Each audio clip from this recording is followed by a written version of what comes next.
বাড়িতে বানাই খাবা আর আমারে গালাগালি দিবা, একটুও মনে কিছু নেব না, কারণ আমি নিজেও নিজের গালাগালি দিচ্ছি। কেন এই জিনিস আগে খাইনি?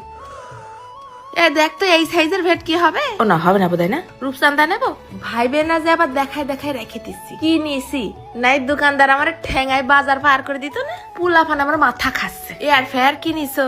আজ তো মাছ পুরা খাওয়াবো না, সামনে শীতকাল আসতেছে, তোমরাও দেখে রাখো কি কি মশলা দিলে ভারী টেস্ট লাগবে না।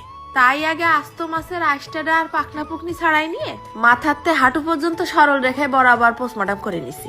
নাড়ি ভুড়ি ফেলায় সুন্দর করে ধুয়ে নিলাম একবার। আস্ত মাছ ফাইল করতে কিন্তু ধারালো ছুরি লাগবে না। মাঝখানের বড় কাঁটাটা দুই পাশ দিয়ে আলগোছে কেটে নিচ্ছি। যেসব পোলাপন কাটার জন্য গন্ধের জন্য মাছ খাতে চাই না, তাদের কিন্তু কাঁচা মাছের কাঁটা বাইসে বেক করে এরম করে সামনে ধরতে পারো। মাছের কোনো গন্ধ বাতাস নেই, একদম জাগায় দাঁড়ায় আস্ত মাছ খেয়ে উঠবে। মাঝখানের বড় কাঁটাটা আলগোছে কেটে তুলে নিয়ে আসলাম, আর মধ্যে যে ছোট কাঁটাগুলো হাতে বাড়তিছে ওগুলোও টেনে টেনে খুলে নিয়ে আইছি। মাছের গার উপরটা আবার হালকা হালকা করে ছুরি দিয়ে কাইছে দিচ্ছি, সাবধান যেন আবার তল পর্যন্ত কেটে না যায়। এইবার মাছের আইসটে গন্ধটা মরানোর জন্য নিয়ে আসলাম এক বালতি পানি, চুবোয় রাখি একদম পাততে মাথা পর্যন্ত মাছ যেন ডুবে যায়। দিলাম খানিকটা নুন, চামচ খানিক ভিনেগার আর 2 পিস লেবু চিপড়াই, তারপর আবার একটু খানি রসুন বাটা রাইখে দিতে হবে প্রায় 20-25 মিনিটের জন্য। এই ফাঁকে মশলাটা বাইটে নেই।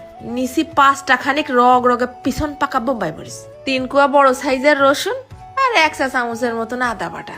দিলাম আবার 2 পিস পেঁয়াজ কুচি, খানিকটা দিছি ধনে পাতা, অল্প কয় দানা দিছি গোলমরিচ, একটুখানি পানি দিয়ে নিছি। 1/2 চা চামচের মতন দিছি জিরে, 1/2 চা চামচ দিছি আজওয়াইন বা জোয়ান, ওই পান মশলার সাথে যা খাই আর কি। বেশি পানি কিন্তু দেওয়া যাবে না, একদম নিপিস করে সপসপে করে বেটে নিতে হবে।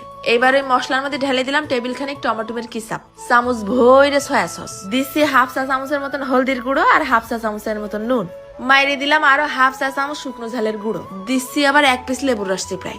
এরপর ভালো করে মশলাটা চামচ দিয়ে ঘুটে নেবো। ওদিক দিয়ে মাছটাও ভিনেগারে পানিতে তুলে একবার ফ্রেশ পানি দিয়ে ধুয়ে নিয়ে আইছি, তারপর আবার টিস্যু দিয়ে মুছে শুকনো করে নিলাম। এইবার মাছের কোনো কোনায় যেন বাদ না যায় মশলা মাখতে। তারপরে নিছি সয়াবিন তেল, মাছের উপর দিয়ে নিচ দিয়ে ফুসফুস করে একটু সয়াবিন তেল স্প্রে মেরে দেবো। আলগোস্তে তুলে দিলাম এয়ার ফ্রায়ারের পর বেকিং শিটে, উপর দিয়ে মেরে দেবো আরো খানিকটা মশলা টসলা। আজকে নিছি টিকিউ ব্র্যান্ডের এয়ার ফ্রায়ার। ডায়েট যারা করতেছো, কম তেলে যে কোনো জিনিস বানায় খাওয়ার জন্য মারাত্মক একটা যন্ত্র। 180 ডিগ্রিতে দিয়ে দিলাম মাত্র 20 মিনিটের জন্য। পাশে বসে পড়ে রয়েছি, এত লোভনীয় একটা ঘিরান আসতেছে।